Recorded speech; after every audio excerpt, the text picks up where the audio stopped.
Hello friends, सभी को मेरा नमस्कार। ये जो सी सेट की जो हमारी सीरीज़ है जिसके अंदर हम प्रीवियस ईयर के कुछ क्वेश्चंस और कुछ मेथड्स देखने वाले हैं सी सेट के क्वेश्चन से रिलेटेड। उसके अंदर जो लॉजिकल रीजनिंग हमने स्टार्ट किया था प्रीवियस लेक्चर के अंदर, उसका सेकंड पार्ट मैं आपके सामने लेके आ रहा हूँ आज। ठीक है, तो आगे बढ़ते हैं। सबसे पहले देखते हैं कि आज के लेक्चर के अंदर हम क्या देखेंगे। ठीक है, तो सबसे पहले मेरा इंट्रोडक्शन जो पहले भी आपने देखा हुआ है। ठीक है, तो आगे बढ़ते हैं इसी के बाद।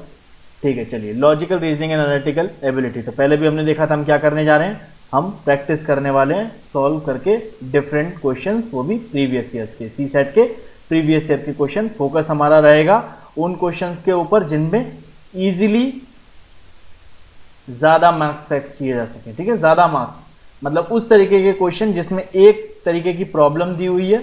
ठीक है, और उसी प्रॉब्लम से 3 से 6 सवाल तक आ रहे हैं। ठीक है, तो अगर उस प्रॉब्लम को हम सॉल्व कर पाते हैं तो 3 से 6 सवाल एक साथ सही हो सकते हैं। ठीक है ना, तो ये हम देखेंगे। ठीक है, इसके बाद हम कुछ अलग तरीके के भी क्वेश्चंस देखेंगे जिसके अंदर फिगर्स बने होते हैं लाइन से और आपको नेक्स्ट फिगर गैस करना होता है। ठीक है, तो वो भी हम देखेंगे आने वाली क्लास के अंदर, लेकिन अभी हम वो वाले क्वेश्चन देख रहे हैं जिनके अंदर ग्रुप ऑफ क्वेश्चंस होते हैं। ठीक है, चलिए तो आगे बढ़ते हैं। सबसे पहले ये क्वेश्चन देखिए, ये शायद 2017 के यूपीएससी सी सेट का आया हुआ क्वेश्चन है। ठीक है, तो क्वेश्चन रीड करते हैं सबसे पहले। ठीक है, इसके अंदर हम सेम वही मेथड लगाएंगे, टेबल वाला, जो मैंने प्रीवियस वाले लेक्चर के अंदर भी आपको बताया था, एक टेबल वाला मेथड।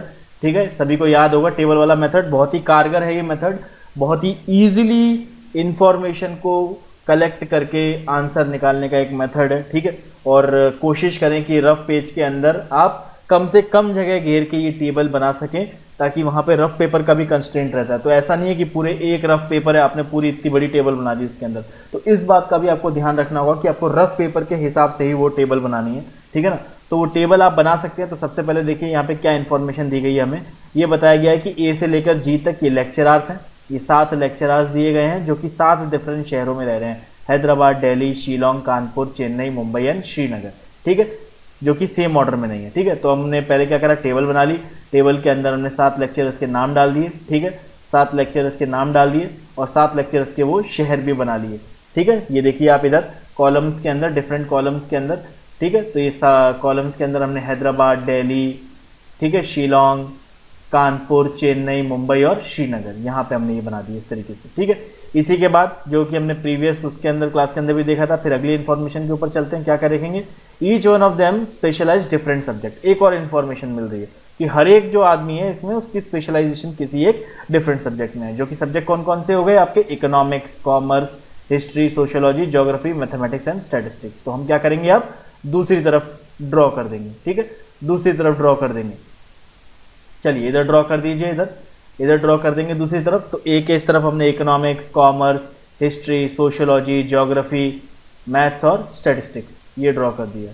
ठीक है, सॉरी एक सेकेंड, हाँ, तो ये हमने ड्रॉ कर दिया इधर। ये सातों सब्जेक्ट्स हमने इधर ड्रॉ कर दिए हैं, economics, commerce, history, sociology, geography, mathematics and statistics. तो ये यहाँ पे ड्रॉ हो गए। ठीक है, तो अब हम इंफॉर्मेशन कलेक्ट करना चालू करते हैं। चलिए ठीक है, देखिए क्या क्या इंफॉर्मेशन प्रोवाइड करी गई है। सबसे पहले lecturer from Kanpur is specialised in geography, lecturer from Kanpur is specialised in geography. एक और बात बता दूं, जो भी ये लेक्चर डायरेक्ट देख रहे हैं, इससे पहले वाला लेक्चर जरूर देख लें, क्योंकि मैं इसमें सीधे बताने जा रहा हूँ वो टिक विक कहाँ लगाना है। तो आपको पहले से पता लग जाएगा वो टिक और क्रॉस आगे वाली टेबल में हम कैसे लगाने वाले। ठीक है, तो पहले इंफॉर्मेशन देख लेते हैं, lecturer from Kanpur is specialised in geography. तो आगे बढ़ते हैं, जो कानपुर से लेक्चरर है वो ज्योग्राफी से स्पेशलाइज्ड है। तो यहाँ पे वो हमें अब इस रो में तो कहीं टिक नहीं कर सकते, क्योंकि A B C D E G E F G information नहीं दी गई है। ठीक है, तो कानपुर को हम क्या करेंगे, किसके साथ कनेक्ट कर देंगे, ज्योग्राफी के साथ। तो ये रहा आपका कानपुर, कानपुर को कनेक्ट किया जा रहा है किसके साथ, ज्योग्राफी के साथ। ठीक है, चलिए अभी कोई टिक और क्रॉस हमने नहीं लगाया। ठीक है, अगली इंफॉर्मेशन पे हम आगे बढ़ते हैं। अगली इंफॉर्मेशन क्या है, lecturer D is from Shillong, lecturer D जो है वो शिलोंग से। ठीक है, चलिए डी के पास चलते हैं। डी कहां से है, शिलोंग से। तो शिलोंग पे हमने एस एच शिलोंग पे टिक लगा दिया। अगर लेक्चरर डी शिलोंग से है तो ऑब्वियस सी बात है वो किसी और जगह से नहीं हो सकता। ठीक है, और अब क्योंकि डी शिलोंग से हो गया है तो कोई दूसरा टीचर भी यहां से शिलोंग से नहीं हो सकता, तो सब जगह हमने क्रॉस लगा दिया।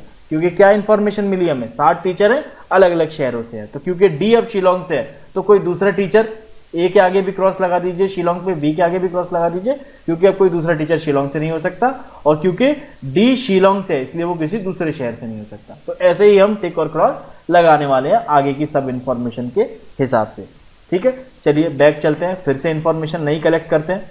ठीक है, अगली इंफॉर्मेशन क्या है, lecturer C is from Delhi and specialized in sociology. C Delhi से है और सोशियोलॉजी में स्पेशलाइजेशन है उसका। ठीक है, चलिए सी के पास चल जाइए। सी का क्या देखा हमने, दिल्ली से। अगर वो दिल्ली से है तो ऑब्वियस सी बात है वो और कहीं से नहीं हो सकता, तो सारी जगह उस रो के अंदर क्रॉस लगा दिया और उस कॉलम के अंदर भी क्रॉस लगा दिया, क्योंकि अगर सी दिल्ली से तो कोई और दिल्ली से नहीं हो सकता। ठीक है, सी दिल्ली से है, स्पेशलाइज्ड इन सोशियोलॉजी। सोशियोलॉजी तो सी के इधर चल जाइए आप, सोशियोलॉजी कहां पर है, ये रहा सोशियोलॉजी। ठीक है, सोशलाइजेशन पे टिक लगा लीजिए, तो अगेन पूरी कॉलम के ऊपर क्रॉस लग जाएगा और उसी पूरे रो के अंदर भी हम क्रॉस लगा दे रहे हैं। क्यों, जैसा कि हमने प्रीवियसली देखा कि क्यों ऐसा कर रहे हैं। ठीक है, चलिए अब अगली इंफॉर्मेशन पे चलते हैं।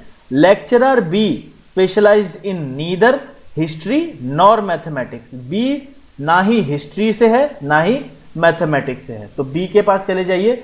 बी के हिस्ट्री वाले सेल के अंदर क्रॉस लगा दीजिए और मैथमेटिक्स, क्योंकि बी ना तो हिस्ट्री से है ना मैथ्स से, तो दो जगह हमने क्रॉस लगा दिया। ये हमारी इंफॉर्मेशन दरअसल कलेक्ट हो रही है और कुछ नहीं हो रहा।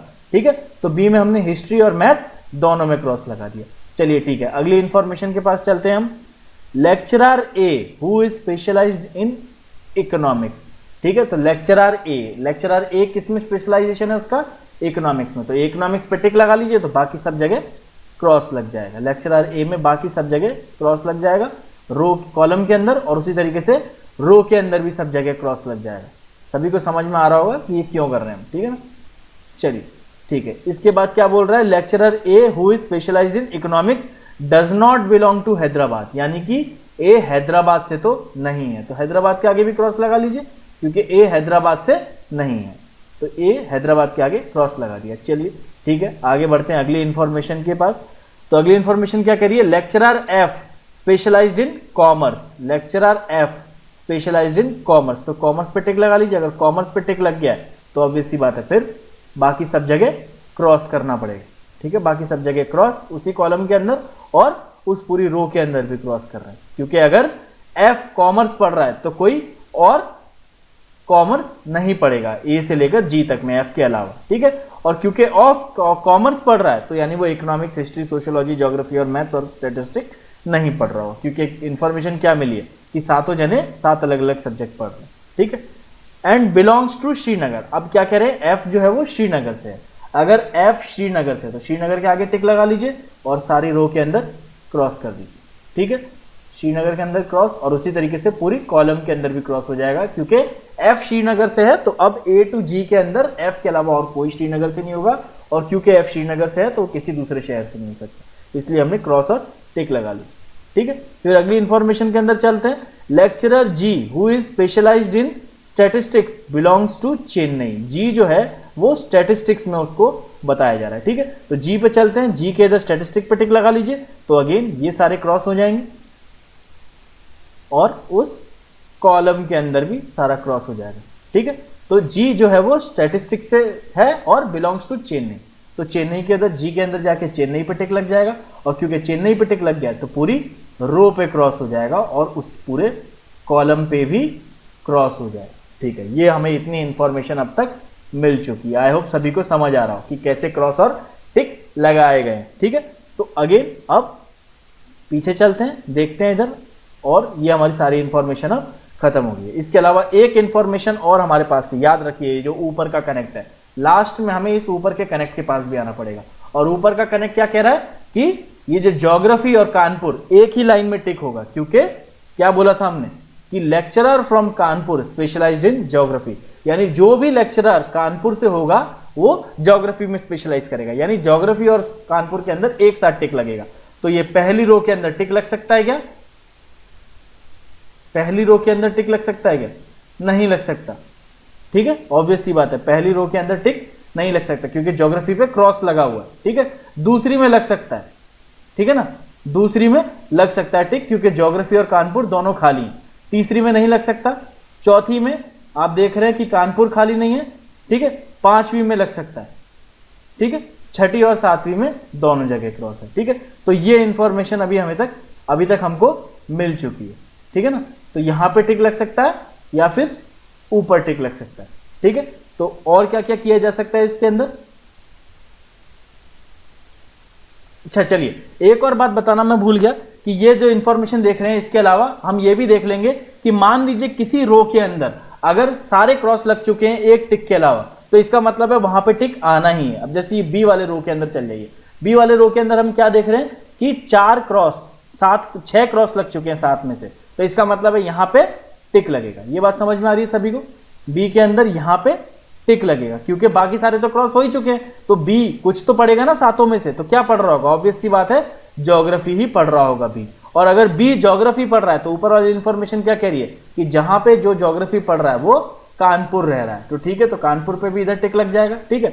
अगर इधर टिक लग चुका है तो इधर पूरी कॉलम के अंदर क्रॉस हो जाएगा, ठीक है। और उसी तरीके से कानपुर में इधर टिक लग चुका है तो इधर पूरे कॉलम के अंदर भी क्रॉस हो जाएगा, और इधर भी पूरा रो के अंदर भी, उस रो के अंदर भी पूरा क्रॉस हो जाएगा, ठीक है।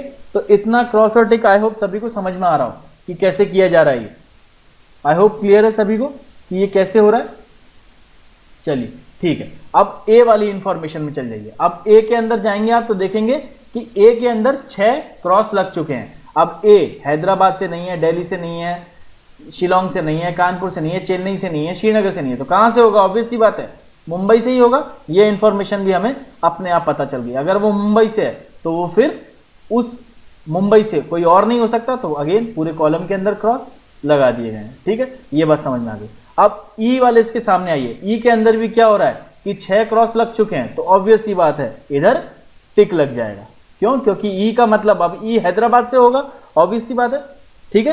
क्लियर हो रहा है सभी को? आई होप सभी को क्लियर हो रहा है, ठीक है। तो ये हमारी पूरी टेबल बन चुकी है जितनी बन सकती है, ठीक है। बाकी यहाँ पे ये जो 2 क्रॉस, ये 2 जगह खाली रह गई हैं, ठीक है। ये इंफॉर्मेशन अभी भी हमें फुलफिल नहीं हुई है, लेकिन बाकी सारी इंफॉर्मेशन हमारी फुलफिल हो चुकी है, ठीक है। तो अब क्वेश्चंस के ऊपर चलते हैं। हमने टेबल अपनी कंप्लीट कर ली है जितनी कर सकते थे, ठीक है।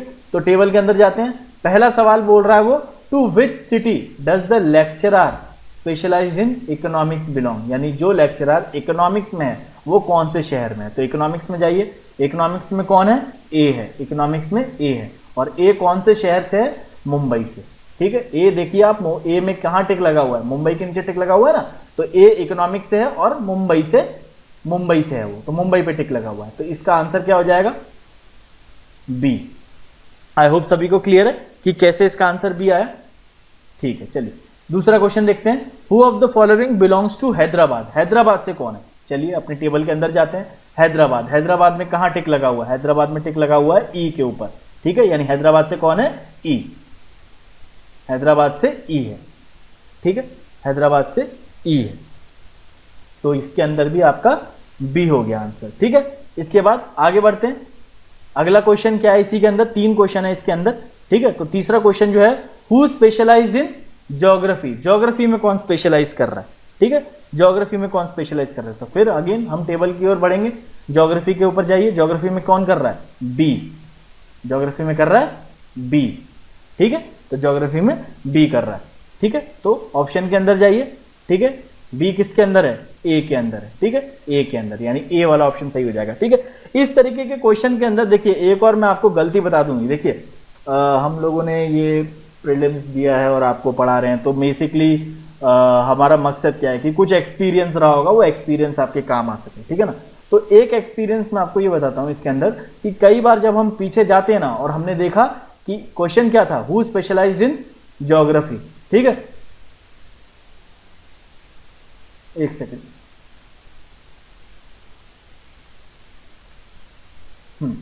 हु स्पेशलाइज्ड इन,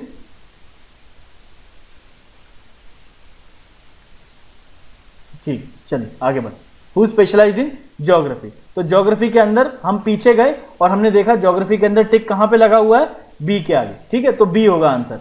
तो हम क्या करेंगे, जब ऑप्शन के अंदर जाएंगे तो कभी कभी ये याद रहेंगे कि आंसर बी है, तो हम बी वाले ऑप्शन पे भी टिक लगा सकते हैं गलती से, जबकि है क्या कि बी उस बंदे का नाम है, ऑप्शन ए वाला है। ठीक है, तो ये गलती नहीं करनी है, बी आंसर है लेकिन बी कौन से वाले ऑप्शन में दिया हुआ है, ए वाले ऑप्शन में दिया हुआ है। तो कई बार हम नीचे जाते हैं और ये भूल जाते हैं, ऊपर से याद करके आए कि बी वाला ऑप्शन सही है, जो ये भूल जाते हैं कि बी दरअसल वो बंदे का वो है ऑप्शन, और बी ऑप्शन कौन सा वाला है, ए वाला। ठीक है, तो कई बार हम धोखे से बी टिक कर देते हैं। इस तरीके की छोटी मोटी गलती भी यूपीएससी के अंदर भारी पड़ जाती है। और आप देखिएगा हमेशा यूपीएससी कभी ऐसा नहीं करेगा ज्यादातर कि बी वाला ऑप्शन बी पे ही हो, ए में ए वाला ऑप्शन हो, बी में बी ऑप्शन हो।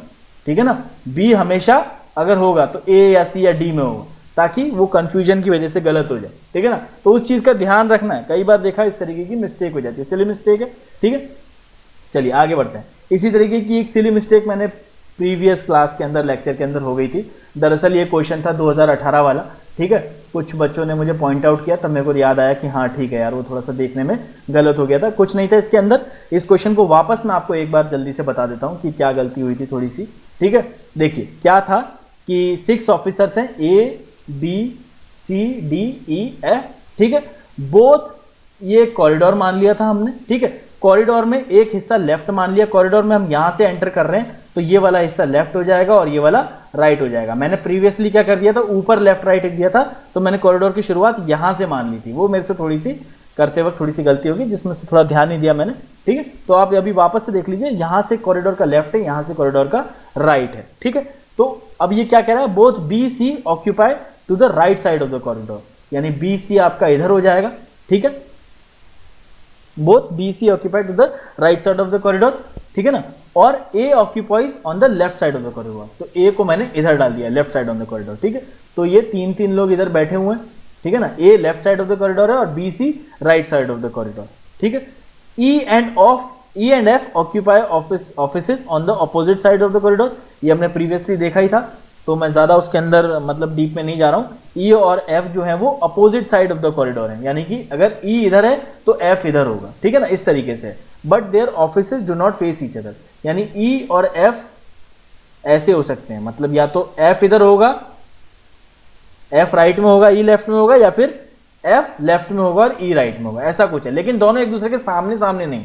ठीक है ना, ये बात समझ में आ रही है। ठीक है, the offices of C and D face each other, offices of C and D face each other, यानी सी के सामने डी है। अगर सी के सामने डी है और सी राइट में है तो ऑब्वियस सी बात है डी किधर हो जाएगा, डी लेफ्ट में हो जाएगा। ठीक है, ये बात समझ में आ गई। ठीक है, डी लेफ्ट में हो गया।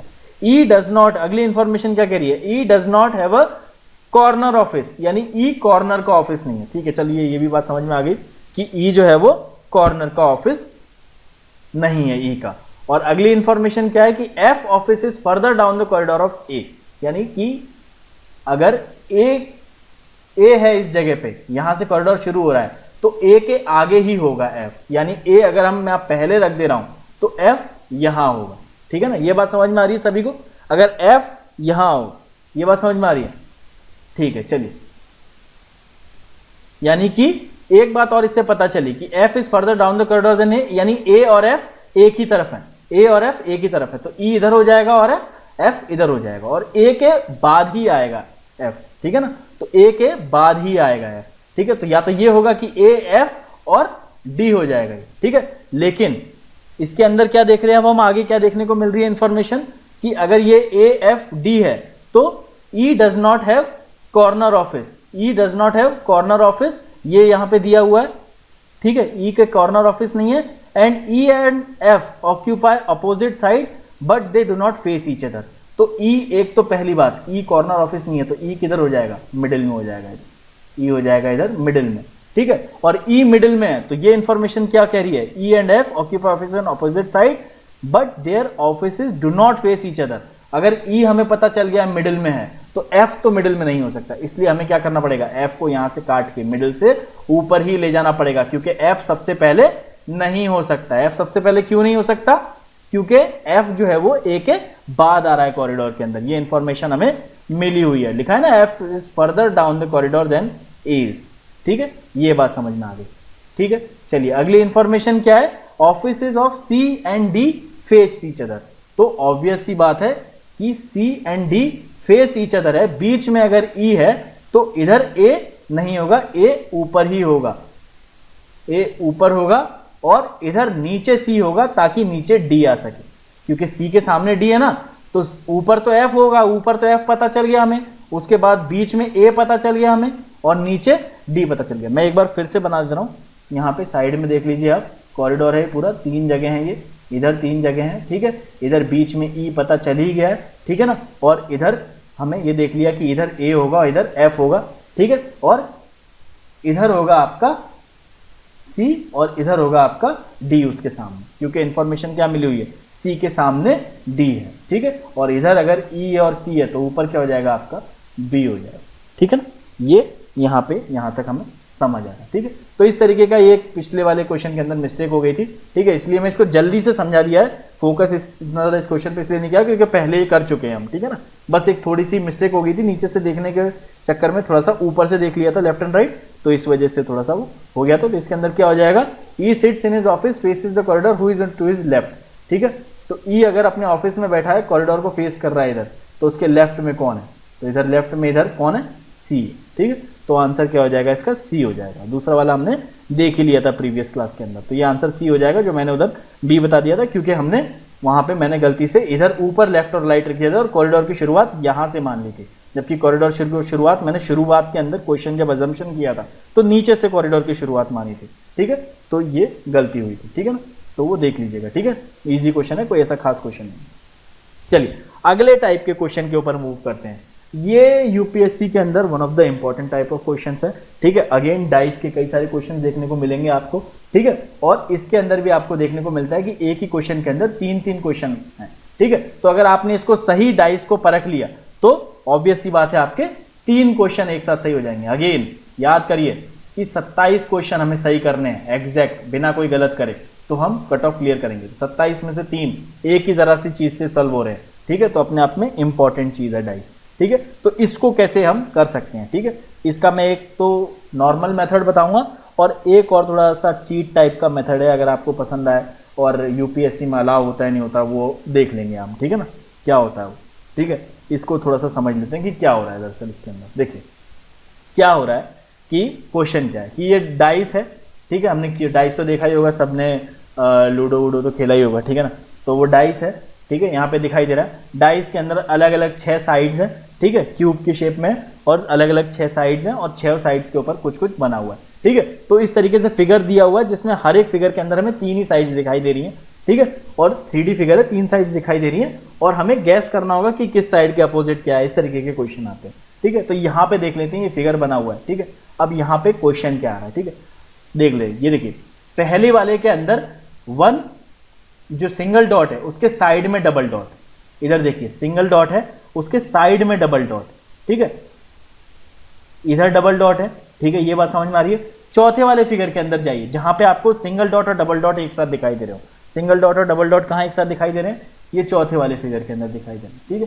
तो ये सिंगल डॉट और इधर डबल डॉट, यानी एक तरीके से क्या हुआ है, ये बात समझ में आ रही है क्या हो रहा है, एक तरीके से क्यूब को पलट के रख दिया होगा, तभी तो ऐसा हुआ होगा ना, क्योंकि अगर मैं घुमा के इसको ऐसे इधर ले आऊंगा क्यूब को तो क्या हो जाएगा, सिंगल डॉट इस तरफ को चला जाएगा, इस तरफ को चला जाएगा सिंगल डॉट, ठीक है ना। लेकिन हुआ क्या है कि सिंगल डॉट उसी जगह पे रह रहा है, सिंगल डॉट उसी जगह पे रह रहा है, ठीक है, उस तरफ को नहीं जा रहा है, अपोजिट साइड को जा रहा है। इसका मतलब है क्यूब को पलट के रख दिया गया, क्यूब को अगर पलट के घुमा के पलट दिया, क्यूब को घुमा के पलट दिया तो क्या हो गया होगा कि वो जो लाइन है ऊपर वाली वो कहां चली गई है, वो चली गई है नीचे, लाइन नीचे चली गई है, और ऊपर क्या है, ऊपर क्रॉस बना हुआ है, ऊपर क्रॉस बना हुआ है। तो ये डबल डॉट इस तरफ राइट हैंड साइड में सिंगल डॉट, नीचे लाइन होगी ना, क्योंकि देखिए डबल डॉट के इस तरफ ऊपर लाइन है और डबल डॉट के इस तरफ सिंगल डॉट हो गया क्रिएट, ठीक है। एक बार तरफ फिर से ध्यान से समझने की कोशिश करते हैं, ठीक है, मैं आपको फिर से बताता हूँ। देखिए क्या हो रहा है यहाँ पे, ये डबल डॉट है और ये सिंगल डॉट है। हुआ क्या है कि इसको एक तरीके से अगर आप विजुअलाइज करेंगे तो क्या किया गया है कि इसको पहले तो टर्न किया है, टर्न किया है तो क्या हो गया, डॉट उधर जाना चाहिए था, ठीक है, लेकिन यहाँ क्या हो गया, डॉट राइट में आ गया। तो इसका मतलब क्या है कि पूरे क्यूब को पलट दिया गया, क्यूब को पलट दिया गया तो नीचे चली जाएगी आपकी लाइन, और लाइन के अपोजिट साइड में क्या है, क्रॉस, और इधर डबल डॉट और इधर सिंगल डॉट। चलिए समझ में आ गया इतनी सी बात, ठीक है। अब इधर डॉट है और इसके ऊपर इधर लाइन है, तो नीचे क्या होगा, क्रॉस होगा, ऑब्वियस सी बात है, ठीक है ना। और इधर क्रॉस है, इधर लाइन है, ठीक है। तो हमने डबल डॉट के इधर क्या देखा है, इधर देखिए उसके एडजेसेंट साइड में इस डबल डॉट के अगर क्रॉस और लाइन ऊपर नीचे है तो इधर भी लाइन और क्रॉस ऊपर नीचे है, ठीक है, इस फिगर के अंदर भी। और डबल डॉट के एडजेसेंट में इधर क्या है, सिंगल डॉट है, और इधर क्या है एडजेसेंट में, ट्रिपल डॉट है। तो यानी कि सिंगल डॉट किस तरफ को होगा, इस तरफ को होगा, होगा ही ना। एडजेसेंट में अगर लाइन और क्रॉस ऊपर नीचे मेंटेन्ड है, इधर क्रॉस और लाइन ऊपर नीचे मेंटेन्ड है, और इस तरफ को सिंगल डॉट है, और हम पहले देख चुके हैं कि डबल डॉट के एक तरफ सिंगल डॉट भी है, तो इस तरफ को सिंगल डॉट चला गया है, ठीक है, ये बात समझ में आ रही है, सिंगल डॉट चला गया है। और अगर इस तरफ सिंगल डॉट है, इस तरफ उसके अपोजिट साइड में ट्रिपल डॉट है, और ऊपर लाइन है, नीचे क्रॉस है, और इधर डबल डॉट है, तो इधर जो वाली साइड है, ये जो छठी साइड है क्यूब की, इधर 4 डॉट हो जाएंगे। ये बात समझ में आ रही है। इस तरीके से थोड़ा सा आपको विजुअलाइज करना है थोड़ा सा, ठीक है ना। आप विजुअलाइज करेंगे बहुत ही इजीली तरीके से सॉल्व कर सकते हैं, ठीक है। पॉज करके वापस देख सकते हैं एक्सप्लेनेशन अगर किसी को समझ में ना आया। अब क्वेश्चन के पास चलते हैं, ठीक है। क्वेश्चन क्या कह रहा है, what is the symbol on the face opposite side to that of single dot. Single dot के यानी सिंगल डॉट कहां पर है, इस तरफ है ना, अभी हमने देखा ये सिंगल डॉट यहां पे चला गया, सिंगल डॉट के अपोजिट साइड में क्या है, ट्रिपल डॉट, 3 डॉट। तो ये आंसर हो जाएगा आपका बी, 3 डॉट, ठीक है। सिंगल डॉट के अपोजिट साइड में इधर हो गया 3 डॉट। फिर अगला क्वेश्चन है, what is the symbol on the face opposite side 2 dots. तो 2 डॉट, ये रहा आपका 2 डॉट, 2 डॉट्स के अपोजिट साइड में क्या था, अभी देखा हमने, ये 4 डॉट्स। तो आंसर हो जाएगा आपका इधर 4 डॉट्स, ठीक है, 4 डॉट्स हो जाएगा, ठीक है। इसके बाद what is the symbol on the face opposite side cross, cross के अपोजिट साइड। तो अभी हमने यहाँ पे पहले ही देख लिया था कि इस वाली फिगर से हमें पता चल गया था कि डबल डॉट और सिंगल डॉट एडजेसेंट, इधर भी एडजेसेंट, तो पहले तो घुमाया है और फिर पलट दिया है, तो नीचे क्रॉस चला गया, ठीक है, इधर नीचे क्रॉस होगा। तो क्रॉस के अपोजिट साइड क्या है, लाइन, ठीक है। तो क्रॉस के अपोजिट साइड क्या है, लाइन। तो ये आंसर हो जाएगा आपका सी, लाइन, ठीक है। अभी जिनको ऐसे समझ आ गया हो तो वो अच्छी चीज़ है, क्रॉस। बाकी देखिए, मुझे नहीं पता कि यूपीएससी के अंदर, मेरे को एग्जैक्टली याद नहीं है इस वक्त कि आपका इरेजर ले जाना अलाउड है कि नहीं है, लेकिन अगर आप पेपर देने जा रहे हैं तो कई लोग पेन, पेंसिल, इरेजर लेके जा सकते हैं, ठीक है। तो अगर आप सफ़ेद कलर का इरेजर ले जा रहे हैं, और अगर आप चेक कर लीजिएगा एक बार ले जाना अलाउड है क्या, अगर ले जाना अलाउड है तो फिर आप ये कर सकते हैं, ऑब्वियस सी बात है, इरेजर लेके जाइए और जैसा यहाँ पे बना हुआ है अपने इरेजर के ऊपर जो रबर होता है अपना, उसके एक तरफ डॉट बना लीजिए, इधर डबल डॉट सामने इधर ये बना लीजिए, ऊपर क्रॉस बना लीजिए, ठीक है ना, और फिर उसको घुमा के अगले वाले फिगर के हिसाब से लाइन बना लीजिए। तो अपने इरेजर को अगर यूज़ करेंगे तो बहुत ही ईजिली आपका एक इरेजर जो है वो पूरे अंदर, उसके अंदर अगर आप ये फिगर बना लेंगे तो ये ईजिली सॉल्व हो जाएगा। एक रबड़ अगर क्लास में ले जा रहे हैं तो वो डॉट वहीं पे करके, अगर अलाउड हो रहा है तो ठीक है, नहीं अलाउड है तो इस तरीके का कोई रिस्क ना ले, ठीक है ना। बाकी क्वेश्चन ईजी है, अगर इरेजर लेके जा ही सकते हैं, वैसे मैंने बहुत स्टूडेंट को लेके जाके देखा, और आप इरेजर के थ्रू ये 3 क्वेश्चन 2 मिनट के अंदर सॉल्व कर सकते हैं। 2 मिनट्स में आपकी मैगी भी नहीं बन पाएगी, उससे पहले आपका ये क्वेश्चन सॉल्व हो जाएगा, ठीक। बाकी और अगर वो इरेजर ना भी ले जा रहे हैं तो भी कोई बहुत मुश्किल क्वेश्चन नहीं है, आपको बस थोड़ा सा विजुअलाइजेशन रखना है, थोड़ा सा कोशिश कीजिए किसी चीज़ को देख के इसको विजुअलाइज करने की। अगर आप विजुअलाइज कर पाएंगे 3D के अंदर तो आप इजीली इस क्वेश्चन को सॉल्व कर सकते हैं, ठीक है ना। तो उसके लिए आपको प्रैक्टिस करनी होगी थोड़ी सी, इस तरीके के क्वेश्चन को वापस से कोई डाइस का क्वेश्चन लेके आप प्रैक्टिस कर सकते हैं। आई होप सभी को क्लियर है कि क्या किया जा रहा है और कैसे इस क्वेश्चन को और इजीली, अगर आप कोई रबड़ इरेजर लेके जा पा रहे हैं, अगर एग्जाम के अंदर है, इरेजर है आपके पास, तो आपको इजीली शार्पनर वार्पनर किसी के अंदर भी विजुअलाइज करके बहुत ही इजीली ये क्वेश्चन सॉल्व कर सकते हैं, ठीक है। डाइस वाले क्वेश्चन कई बार देखे गए हैं, डाइस के 2-3 क्वेश्चन तो आ ही जाते हैं, ठीक है। चलिए आगे बढ़ते हैं, अगला क्वेश्चन क्या कह रहा है, ठीक है। चलिए अगले क्वेश्चन की ओर आगे बढ़ते हैं, ठीक है। Lakshmi, her brother, her daughter and her son, ठीक है। तो लक्ष्मी का ब्रदर, लक्ष्मी ब्रदर, लक्ष्मी की डॉटर LD बोल दिया हमने, लक्ष्मी का सन LS। समझ में आ रहा है हमने क्या किया है। 4 लोग हैं, बैडमिंटन प्लेयर है, ठीक है, और डबल्स का गेम खेल रहे हैं, तो इसका मतलब एक लाइन होगी, नेट होगी, और उसके दोनों तरफ 2-2 लोग होंगे, ठीक है, दोनों तरफ 2-2 लोग होंगे। चलिए ठीक है, क्या कह रहा है, Lakshmi brother is directly across the net from her daughter, यानी कि लक्ष्मी का brother is directly across the net from her daughter. वो किसके अपोजिट है, लक्ष्मी की डॉटर के अपोजिट, ठीक है। लक्ष्मी का LD के सामने LB बना दिया हमने, समझ में आ रही है बात, LD के सामने इधर हमने LB बना दिया। Her son is diagonally across the net from the worst player sibling. Worst player, सबसे खराब खिलाड़ी, वर्स्ट प्लेयर के सिबलिंग, सिबलिंग यानी कि भाई या बहन, ठीक है। तो वर्स्ट प्लेयर के सिबलिंग के डायगनली अपोजिट है कौन? उसका सन, यानी एलएस या तो इधर हो सकता है एलएस, या एलएस इधर हो सकता है, ठीक है। अगर एलएस इधर है, अगर एलएस इधर है तो यानी कि Lakshmi brother is the sibling of worst player, ठीक है ना। वो अभी आगे समझ में आएगा, इतना पर अभी इतना देख लेते हैं कि क्या बात समझ में आ रही है हमें, कि her son is diagonally across the net from the worst player sibling, ठीक है।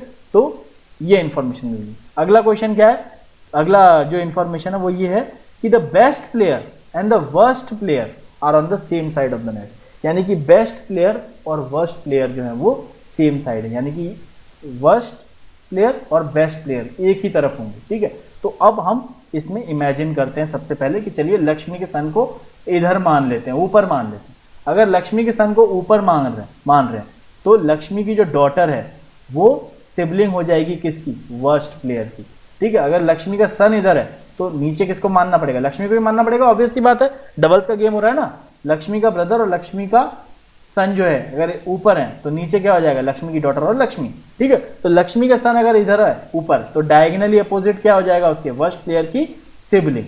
तो वर्स्ट प्लेयर की सिबलिंग यानी कि इसमें इस केस के अंदर एलडी किसकी बहन है? लक्ष्मी की डॉटर किसकी बहन? लक्ष्मी के सन की। तो वर्स्ट प्लेयर कौन हो जाएगा? वर्स्ट प्लेयर एलएस ही हो जाएगा, लक्ष्मी का सन ही वर्स्ट प्लेयर हो जाएगा, ठीक है। और क्या लिखा है? Worst player and best player are on the same side of the line. तो यानी बेस्ट प्लेयर क्या हो जाएगा? बेस्ट प्लेयर हो जाएगा आपका लक्ष्मी का ब्रदर, ठीक है। लेकिन अभी से हम जवाब नहीं दे देंगे कि बेस्ट प्लेयर कौन है, लक्ष्मी का ब्रदर है, क्योंकि अभी तो हमने ये मान के चला है ना कि एलएस को हम नीचे मान ले रहे हैं, ठीक है, ऊपर मान ले रहे हैं, सॉरी, लक्ष्मी के सन को हमने ऊपर मान लिया। अब एक काम करते हैं, लक्ष्मी के सन को नीचे मान लेते हैं। अगर लक्ष्मी का सन नीचे है, इस वाली चीज को कैंसिल कर लीजिए, ठीक है। अगर लक्ष्मी का सन नीचे है, ठीक है, ये एलएस बनाया जो मैंने नीचे, ठीक है, तो ऑब्वियस सी बात है कि लक्ष्मी का ब्रदर जो है वो सिबलिंग किसका हो जाएगा? वर्स्ट प्लेयर का, ठीक है। अगर एलएस नीचे है तो एल ऊपर हो जाएगा, लक्ष्मी ऊपर हो जाएगी, ठीक है, दो की टीम है ना। तो यानी कि अगर इस केस के अंदर लक्ष्मी का सन जो है वो डायगोनली अपोजिट किसके है? वर्स्ट प्लेयर की सिबलिंग के। तो लक्ष्मी का जो ब्रदर है वो किसका सिबलिंग है? लक्ष्मी का ब्रदर है, जो तो लक्ष्मी की सिबलिंग होगी। लक्ष्मी का ब्रदर है जो वो लक्ष्मी का सिबलिंग हो जाएगा, ऑब्वियस सी बात है, ठीक है। तो लक्ष्मी क्या हो जाएगी आपकी? इसमें वर्स्ट प्लेयर हो जाएगी। और क्योंकि वर्स्ट प्लेयर और बेस्ट प्लेयर दोनों एक साइड ही हैं, तो अगेन बेस्ट प्लेयर कौन निकल के आ रहा है? बेस्ट प्लेयर आपका अगेन लक्ष्मी का ब्रदर निकल के आ रहा है, ठीक है। तो इस तरीके से सॉल्व कर सकते हैं, ठीक है। तो दोनों केस के अंदर हमें क्या दिख रहे हैं? बेस्ट प्लेयर लक्ष्मी का ब्रदर है। तो यही दो ही केस पॉसिबल थे, या तो लक्ष्मी का सन जो है वो ऊपर होगा या नीचे होगा। दोनों केस के अंदर हमने देख लिया कि लक्ष्मी का जो ब्रदर है एल बी, यही बेस्ट प्लेयर निकल के सामने आ रहा है, ठीक है। तो आंसर क्या हो जाएगा? Who is the best player? Lakshmi brother, her brother. Answer A हो जाएगा, ठीक है। आई होप क्लियर है, ज्यादा मुश्किल नहीं है। आपको बस क्या करना है कि सेंटेंसेस को पढ़ना है, अरेंज करना है, और फिर देखना है कि कोई इंफॉर्मेशन अगर पूरी तरीके से नहीं मिल पा रही है तो आपको फिर वो नंबर ऑफ केसेस क्या बन रहे हैं, उन केसेस को लगा के देख लेना है। अगर जैसे इसके अंदर दो केस बन रहे थे कि या तो लक्ष्मी के सन को ऊपर ले लीजिए या नीचे ले लीजिए, हमने दोनों केस करके देख लिया, और दोनों केस के अंदर हमें क्या दिखाई दिया कि लक्ष्मी का ब्रदर ही बेस्ट प्लेयर, ठीक है ना। तो ये हमारा आंसर हो गया, हर ब्रदर, ठीक है।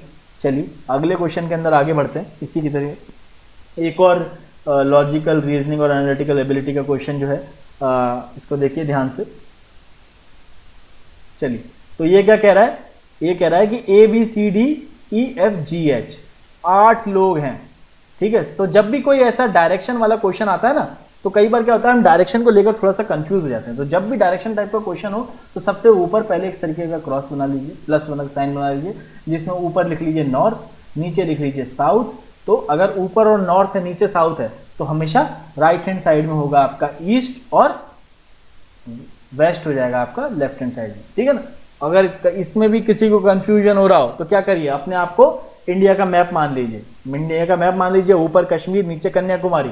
तो ईस्ट कहाँ? राइट हैंड साइड में ही तो होगा। अगर आप कश्मीर की ओर फेस करेंगे तो आपके सीधे हाथ की ओर ईस्ट, अरुणाचल प्रदेश जो है ईस्ट में, अरुण जहां से सूर्य निकलता है ईस्ट, ठीक है ना, तो वो ईस्ट वाली साइड हो जाएगी और लेफ्ट में आपका वेस्ट हो जाएगा। ठीक है, तो इस तरीके की डायरेक्शन बना लीजिए। अब क्या कह रहा है ये कि 8 लोग हैं, चलिए 8 लोग कर लीजिए, A B C D E F G H, और ये आठों के आठों फेस कहाँ कर रहे हैं, फेसिंग नॉर्थ, ये नॉर्थ की ओर, सबका फेस नॉर्थ की ओर। ठीक है, तो ये 8 आपने लोग बना लिए। अब क्या कह रहा है, B is not an immediate neighbour of G, B और जी दोनों साथ में नहीं होंगे। ठीक है, ये इंफॉर्मेशन है, आगे काम में लेंगे, अभी इससे कुछ खास निकल नहीं रहा है इस इंफॉर्मेशन। ठीक है ना, तो 8 पोजीशन बना ली हमने। ठीक है, 8 पोजीशन में इन्हें बिठाना है और बी और जी साथ नहीं है। ठीक है, अगली इंफॉर्मेशन चलते हैं। F is to the immediate right of G, सब ऊपर फेस कर रहे हैं, नॉर्थ की ओर फेस कर रहे हैं ना, तो ये क्या कह रहा है, F is to the immediate right of G, तो ये जी है और जी के इमीडिएट राइट में एफ हो गया, जी के इमीडिएट राइट में एफ हो गया। ठीक है, and neighbour of E, F जो है वो जी के तो इमीडिएट राइट में है और नेबर किसका है, ई, तो अब ई या तो इस तरफ में बनाऊं या इस तरफ बनाऊं, कहां बनाऊं, इस तरफ बनेगा। ई इस तरफ क्यों बनेगा, क्योंकि ई किसका नेबर है, एफ का नेबर है, और एफ के एक तरफ तो जी है, अगर एक तरफ जी है तो दूसरी तरफ ई हो गया, क्यों, क्योंकि ई है नेबर ऑफ एफ। ये इंफॉर्मेशन हमें यहां से मिली, ये इंफॉर्मेशन मिली है यहां से। चलिए ठीक है, अगला है G is not at the extreme and, G is not at the extreme and, यानी कि 8 अगर पोजीशन है तो G के इधर भी एक पोजीशन तो होगी ही होगी, क्योंकि G एक्सट्रीम एंड के अंदर नहीं है। तो अभी 4 पोजीशन हमारी फिक्स हो गई, एक तो G F E इस तरीके से होंगे, उसके बाद एक और पता चल गया कि G के इधर एक जगह खाली तो होगी होगी, क्योंकि G is not at the extreme end. ठीक है, अब अगले इंफॉर्मेशन के पास चलते हैं। ठीक है, अगली इंफॉर्मेशन क्या कह रही है, A is 6th to the left of E, अब ये आपका E और A क्या है, 6th to the left of E, तो पहला लेफ्ट में क्या हो जाएगा, ये पहला लेफ्ट F, दूसरा G, तीसरे में ये डैश, तो तीसरे में भी A नहीं है, चौथे में भी कोई होगा, पांचवें में भी कोई होगा और छठे में जाके कहीं आपका A है, यही तो दिया ना इंफॉर्मेशन। ठीक है, तो A is 6th to the left of E, तो E बनाया हमने और E के छठे नंबर पे A बनेगा, तो पहले पे F, दूसरे पे G, फिर तीसरे पे डैश कोई होगा, चौथे पे कोई होगा, पांचवें पे कोई होगा और छठे पे जाके आपका A है। तो यहां तक कंप्लीट हुआ है। फिर अगली इंफॉर्मेशन क्या कह रही है, उसकी ओर आगे बढ़ते हैं। ठीक, तो अगली इंफॉर्मेशन कह रही है कि H is 6th to the right of C, 6th to the right of C। ठीक है, तो यानी कि कहीं पे C होगा और उसकी C के छठी पोजीशन में तो जाके कहीं H हो। ठीक है, तो C को मैं अगर E के बाद बनाऊं, तो अगर यहां पे C बना दूं मान लीजिए E के बाद, ठीक है ना, तो क्या होगा, उसकी छठी पोजीशन, यहाँ छठी पोजीशन में जाके कहीं H होगा, तो ये तो पॉसिबल नहीं है क्योंकि 8 ही लोग हैं, ऐसे तो पोजीशन 8 से ज्यादा हो जाएंगी, तो C इधर तो नहीं होगा, यानी C इधर ही कहीं हो। ठीक है, तो अब ये मानते हैं, चलिए कितनी पोजीशन हो गई, इधर पोजीशन कोई नहीं है, इसको भी 0 मान लेते हैं। ठीक है ना, तो अब क्या हो जाएगा कि E, मैं वापस से यहां ड्रॉ कर देता हूं, E F G और हमने 3 डैश बनाए थे और उसके बाद A। ठीक है, तो C इसके E के बाद तो नहीं हो सकता, ये तो पक्की होगी बात। ठीक है, अब क्या A से पहले हो सकता है C, जस्ट पहले। ठीक है, तो A से अगर पहले C होगा, क्योंकि देखिए 1 2 3 4 5 6 7 पोजीशन होगी, 8वीं पोजीशन कहां होगी ये देखनी है हमें। तो अगर A से पहले इधर C होगा तो छठी पोजीशन पे, छठी नंबर पे राइट में H होना चाहिए, तो पहले पे ये हो गया A, ये दूसरा, ये तीसरा, ये चौथा, ये पांचवा और छठा, छठे पे तो F है, तो यहाँ पे तो H हो नहीं सकता। ठीक है ना, तो इसका मतलब क्या है कि यहाँ पे C नहीं हो सकता। ठीक है, दूसरी A के बाद इधर C मान लेते हैं, A के बाद इधर C मान लेते हैं, तो अगर इधर मान लेते हैं तो क्या हो जाएगा उस केस के अंदर कि पहला, दूसरा, तीसरा, चौथा, पांचवा और छठे नंबर पे यहाँ आपका H हो जाएगा, ऑब्वियस सी बात है, यहाँ पे आपका H हो जाएगा। तो इस तरीके से आपका C और H की कंडीशन सेटिस्फाई हो रही है और 8 की 8 पोजीशन भी बन रही है। ठीक है ना, 8 की 8 पोजीशन कैसे बन गई कि A हो गया आपका ये, उसके बाद C हो गया, फिर 2 डैश पड़े हैं आपके G F और छठे नंबर पे जाके H बना दिया आपने। ठीक है, अब ये 2 डैश खाली हो गए हैं और 2 लोग अभी भी बचे हुए हैं। कौन कौन बचे हुए हैं आपके, B और D, B और D को सेट करना है, तो B और D में कहां सेट करेंगे, तो इंफॉर्मेशन क्या दी है, B is not a neighbour of G। इधर इंफॉर्मेशन देखिए, B is not N neighbour of G, तो यानी कि B इधर तो नहीं हो सकता क्योंकि G के बगल में नहीं है, तो B किधर होगा, इस वाली लोकेशन में होगा। तो इस लोकेशन में क्या हो जाएगा, D हो जाएगा। तो सीक्वेंस क्या बना आपका, सीक्वेंस अगर बनाएंगे तो सीक्वेंस बना आपका A C B D G H G and F E and H। ठीक है, ये आपका सीक्वेंस बन गया। ठीक है, क्वेश्चन क्या पूछा गया, क्वेश्चन के ऊपर चलते हैं। Which of the following is correct. ठीक है, which of the following is correct. तो ये कह रहा है कि C is immediate left of A। ठीक है, तो C immediate left of A है क्या, नहीं, C तो राइट में है A के, क्योंकि सब नॉर्थ की ओर फेस कर रहे हैं ना, तो C जो है वो राइट में है A के, अगर वो नॉर्थ की ओर फेस कर रहा है तो। ठीक है, चलिए अगला, चलिए D is immediate neighbour of B and F।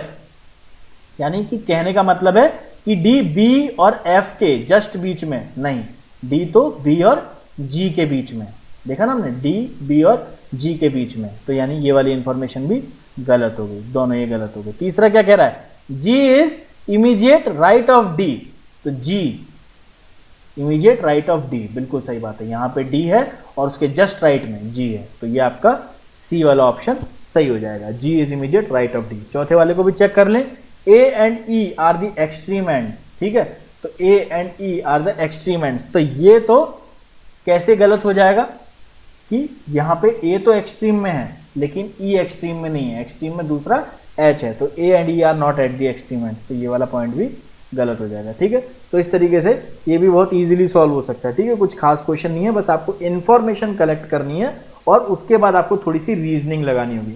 अगर आप रीजनिंग लगा पा रहे हैं, ठीक है ना, कि इस तरीके की कि भैया इस C को इधर लेके आते हैं तो छठे पोजीशन पे H पॉसिबल है क्या, ये रीजनिंग अगर आप लगा पा रहे हैं तो आप इजीली इन क्वेश्चन को सॉल्व कर पाएंगे। इस तरीके के और क्वेश्चंस भी आप प्रैक्टिस कर सकते हैं, ये तो आया हुआ क्वेश्चन है। ठीक है, अगली क्लास के अंदर हम कुछ और तरीके के लॉजिकल रीजनिंग और एनालिटिकल एबिलिटी के क्वेश्चन करेंगे और उसके बाद हम मैथ्स, बेसिक न्यूमरेसी और इंग्लिश की ओर कॉम्प्रिहेंशन पैसेजेस के अंदर, उसके अंदर के ट्रिक देखेंगे कि कैसे शॉर्ट पैसेजेस के अंदर कैसे स्किमिंग होती है, जल्दी कैसे रीड कर सकते हैं हम। ठीक है, कैसे पैसेजेस के अंदर हमें क्या एजम्पशन हमें नहीं लेके चलने चाहिए, किस तरीके से पैसेजेस के अंदर गलतियां होती हैं, तो वो भी हम आगे देखेंगे। ठीक है, तो ये तो आज का हो गया आपका।